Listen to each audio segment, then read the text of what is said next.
Hello viewers, আসসালামু আলাইকুম। আশা করি সবাই ভালো আছেন, আমিও ভালো আছি। আজকে চলে আসলাম চট্টগ্রাম জালালাবাদ ফিলিং স্টেশনের যে সদস্যকারী মালিক, ওনার মৃত্যু সত্ত্বের 4 দিনা ফাতিয়ায় এখানে চলে আসলাম আমাদের এখন বড় ভাইয়ের দাওয়াতে। আমি চলে আসি দেখতেছি প্রচুর মানুষ, অনেকক্ষণ দাঁড়িয়েছিলাম, থাকার পরে অতটা ঠিক পেলাম, কিন্তু কোরআনের পাখিগুলো দেখতেছেন ওরা ছুটাছুটি করতেছে, কোনো জায়গায় ঠিক পাচ্ছে না। আমি তাদের মন খারাপ দেখে অনেক কষ্ট পেলাম। এই কোরআনের পাখিগুলো অনেক কষ্ট করে কোরআন তেলাওয়াত করে ওনার জন্য দোয়া করছে। আমি দেখলাম কোনো জায়গায় জায়গা আছে কি না, অনেকক্ষণ খেয়াল করলাম। ফলো করেন আপনারা ভিডিওটা, খেয়াল করে দেখতেছি কোনো জায়গায় জায়গা নেই। আসলে ওদের জন্য অনেক কষ্ট হচ্ছে। তাই আমি কি করলাম, আমি আমার বড় ভাইকে কল দিয়ে বললাম, ভাইয়া এখানে কোরআনের পাখিগুলো আসছে, ওদেরকে জায়গা করে দিতে হবে।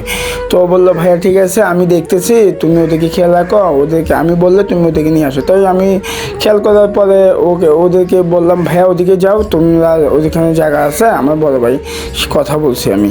তো এই সবাই আসলে কোরআনের পাখিগুলোকে অনেক সম্মান করুন, কারণ ওরা হচ্ছে না আমাদের অনেক ভালোবাসার মানুষ, সবার ভালোবাসার মানুষ। খানাতুনাই এবং বিশেষ কিছু আছে যা আমরা নিয়ামত হিসাবে গ্রহণ করি। সবাই আসসালামু আলাইকুম, সবাই ভালো থাকবেন।